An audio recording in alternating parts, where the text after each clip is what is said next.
I just briefly used forensic statement analysis in a very simplistic way to show how Detective Wallace was switching his pronouns to affirm his deeply held belief. The only question that remains, was Detective Wallace lying or was he simply mistaken?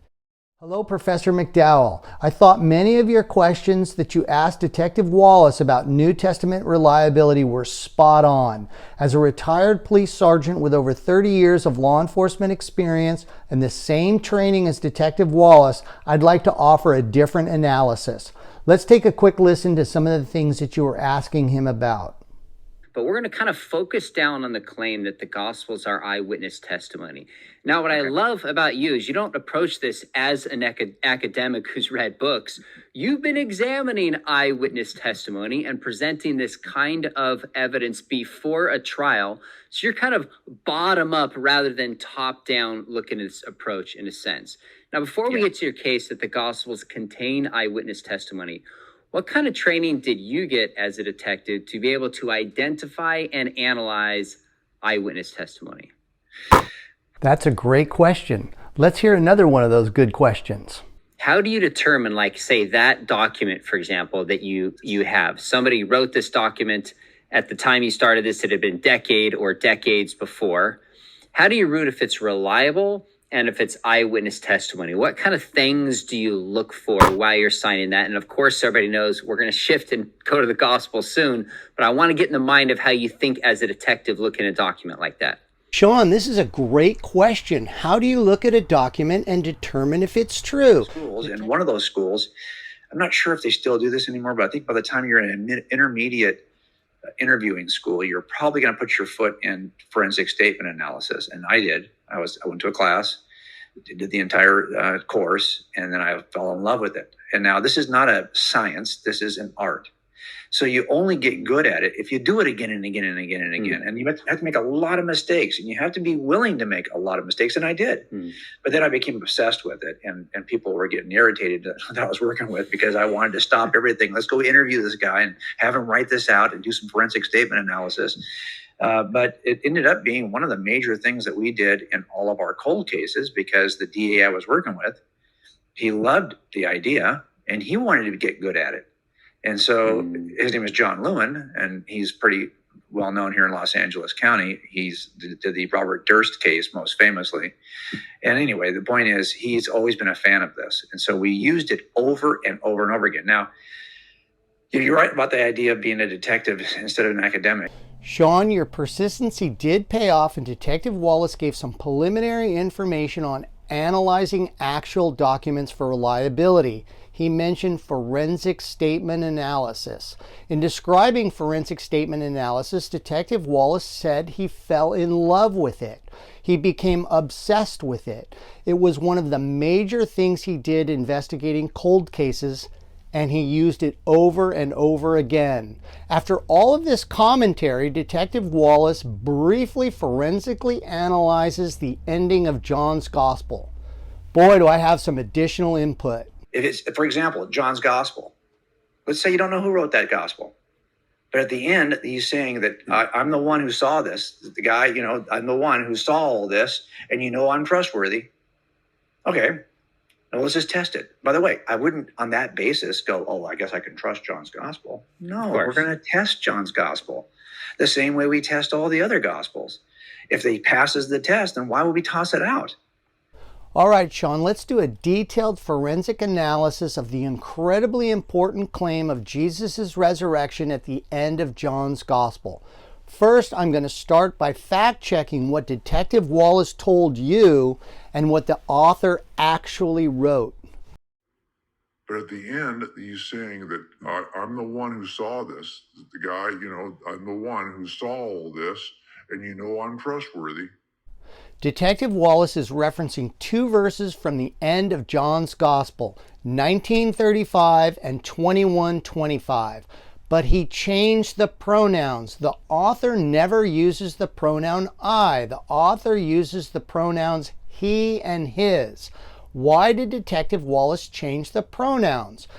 As we continue our forensic examination of John's Gospel, Detective Wallace's motivation for switching the evidence will become obvious. The theory of forensic statement analysis involves the retrieval of deceptive evidence from written and verbal statements. Analyzers will carefully evaluate word choices, phrases, and composition. People who are lying will subconsciously leave evidence of their deception in written statements. They will also leave evidence of their involvement in a crime. I just briefly used forensic statement analysis in a very simplistic way to show how Detective Wallace was switching his pronouns to affirm his deeply held belief. The only question that remains, was Detective Wallace lying or was he simply mistaken? He was unequivocally not accurate. As we forensically examine the writings of John, some basic information may be helpful for people not familiar with the New Testament. Christians believe that John was recruited by Jesus along the shore of the Sea of Galilee and that he was part of Jesus' inner circle. John was a witness to Jesus' ministry, his miracles, his death by crucifixion, and his resurrection 3 days later. As an older man, John wrote John's Gospel, which Christians believe is an eyewitness account. They also believe that John wrote 3 letters called epistles, 1 John, 2 John, and 3 John, as well as the book of Revelation. These 3 letters and these 2 books can be found in the New Testament towards the end of the modern Bible. The book of Revelation is actually the last book in the Bible. Chapters 19, 20, and 21 are incredibly important as they depict the death and resurrection of Jesus. Let's forensically examine them. First, the author exclusively uses the word disciples to describe Jesus' inner circle. He never uses the word apostles. In John chapter 19, the author depicts the last moments of Jesus' life as he hangs dying on the cross. Jesus briefly speaks. When Jesus saw his mother there and the disciple whom he loved standing nearby, he said to her, "Woman, here is your son," and to the disciple, "Here is your mother." From that time on, this disciple took her into his home. Any competent detective would notice the disciple whom he loved, and the obvious question becomes, who is this person? Celebrity apologists tell obsequious Christians that this is actually John, the author of the gospel, writing about himself in the third person. We are going to see that that claim does not stand up to a forensic examination. As we continue reading chapter 19, Jesus has now died. A Roman soldier pierces Jesus' side with a spear, and any detective would notice the very next sentence. The man who saw it has given testimony, and his testimony is true. He knows he tells the truth, and he testifies so that you may believe. Who is this man? We now potentially have 2 unidentified witnesses just a few sentences apart. The disciple that Jesus loved and this guy. We also see that the author has a bias. He wants you to believe. People with a bias are more likely to be deceptive than people who have no bias at all. Chapter 20 depicts the more important resurrection. The author writes about Mary Magdalene finding Jesus' tomb empty, Jesus appearing to Mary Magdalene, Jesus appearing to his disciples, Jesus convincing a doubting Thomas of his resurrection, and then the author ends chapter 20 with this. Jesus performed many other signs in the presence of his disciples, which are not recorded in this book, but these are written that you may believe. Analyze the first sentence. Do you see the pronoun his? The author wrote Jesus performed many other signs in the presence of his disciples. A disciple of Jesus who wanted people to believe would have written Jesus performed many other signs in our presence. The author is not including himself as one of Jesus' disciples. If he's not a disciple of Jesus, then he's not John. He's somebody else. The last chapter, chapter 21, depicts additional appearances and miracles by a resurrected Jesus in front of his disciples. Ironically, the chapter starts with a miraculous fishing story. The last scene depicts Peter and Jesus walking along the Galilean shoreline, having a cryptic conversation about the disciple who Jesus loved, who is following directly behind them. Let's forensically analyze the last two sentences of John's Gospel. This is the disciple who testifies to these things and who wrote them down. We know his testimony is true. Jesus did many other things as well. If every one of them were written down, I suppose that even the whole world would not have room for the books that would be written. The end. Simply analyze the pronouns. We know his testimony is true. Here the author is identifying as a person who believes the testimony, but not as a person who's actually testifying to it. I suppose. Why does an eyewitness have to suppose? An eyewitness would know. If these last two sentences were written by a disciple of Jesus who had witnessed everything, it would read, I am the disciple who testifies to these things and wrote them down. I know my testimony is true. Jesus did many other things as well. If I wrote every one of them down, the whole world would not have the books I would have written. The end. Celebrity apologists claim that writing about oneself in the third person is a common writing style used by the ancient author of John's Gospel. This claim is garbage for multiple reasons. First, the author does use first-person pronouns. Whenever he writes we or I, he places himself outside of Jesus' inner circle of disciples. The Gospel and the epistles are completely different. In the epistles, the author exclusively uses first-person pronouns, consistently we and I. The whole Christian claim that ancient authors were writing about themselves in third person vaporizes. There's another striking difference. John's Gospel makes numerous historical claims. Jesus' miracles, Jesus' death on the cross, the resurrection, more miracles after the resurrection. John's epistles are completely theological. They don't make historical claims. The resurrection is not mentioned at all.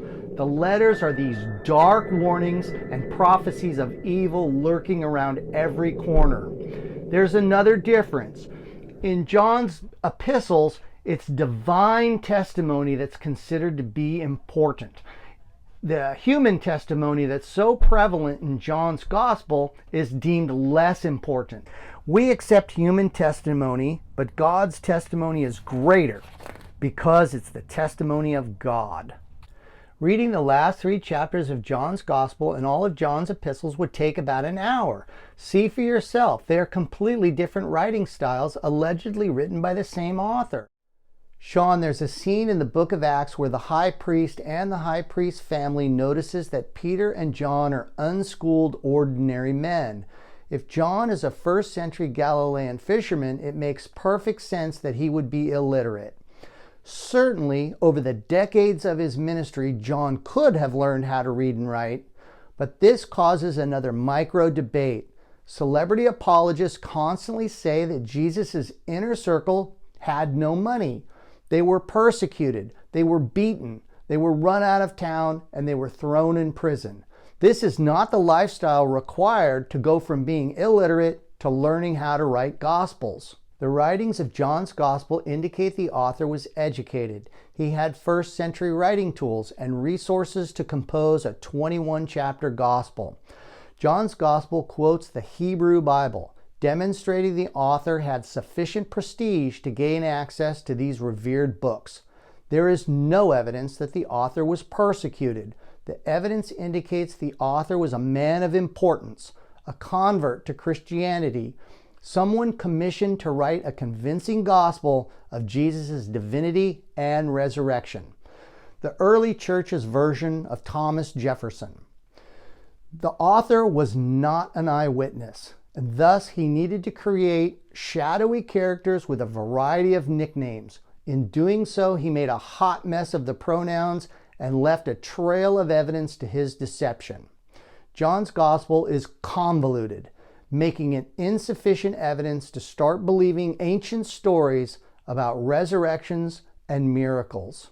Hello, Professor McDowell. A debate hosted by Biola University between myself and Detective Wallace, two men with a vast amount of Southern California law enforcement experience, seems intriguing. I would suggest the New Testament reliability as a debate topic, and I would take the position that the New Testament is unreliable, and I would have the burden of proof. Detective Wallace only needs to defend the New Testament and has no burden of proof. If invited by Biola University, I accept the challenge.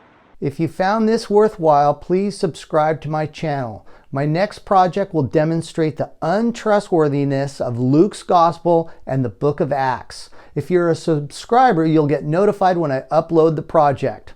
Thank you so much for watching, and stay safe.